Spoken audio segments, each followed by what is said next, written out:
One of the most common concerns I hear from first-time patients is, "Doctor, I don't want to look frozen." That's a completely valid concern. We've all seen Botox results that just don't look right. But in most cases, the frozen look isn't due to Botox itself.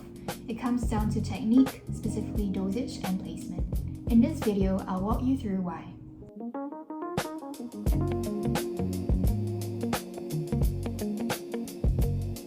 Hi, I'm Dr. Chua from Kim's Clinic. To understand why results can sometimes look unnatural, it helps to know how Botox works. Your facial expressions, smiling, frowning, squinting, are created by muscles beneath your skin.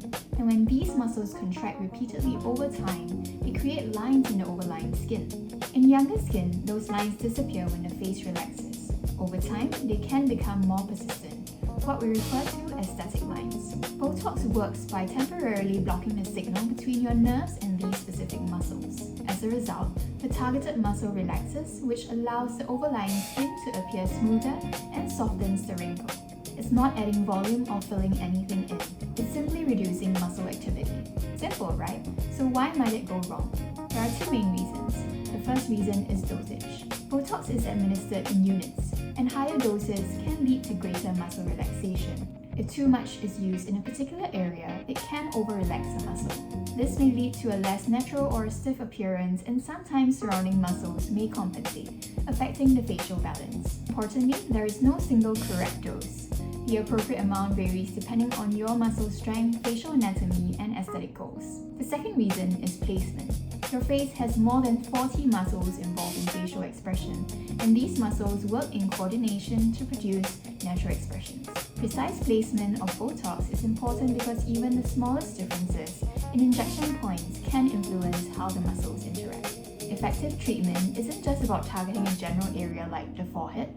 It involves assessing how your individual facial muscles move and tailoring the treatment accordingly.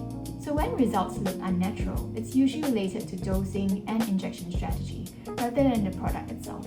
So now that you understand the science, what can you actually do when you visit a doctor? Here are 3 practical things to keep in mind.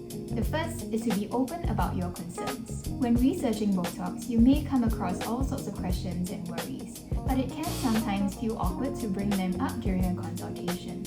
It's perfectly reasonable to say something like, "I'm worried about looking unnatural." Being honest about your concerns helps your doctor understand your priorities and tailor the approach accordingly.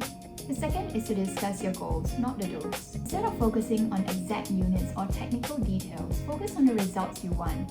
Whether it's a subtle smoothing of wrinkles or maintaining natural movement, letting your doctor know your goals helps ensure the treatment is customized to your face. And the third, ask about what to expect. This is something many people don't think to ask. Botox doesn't work instantly. Effects develop gradually over several days. Understanding this timeline helps avoid unnecessary concern in those first few days post-treatment. So don't hesitate to ask. So let me bring it all together.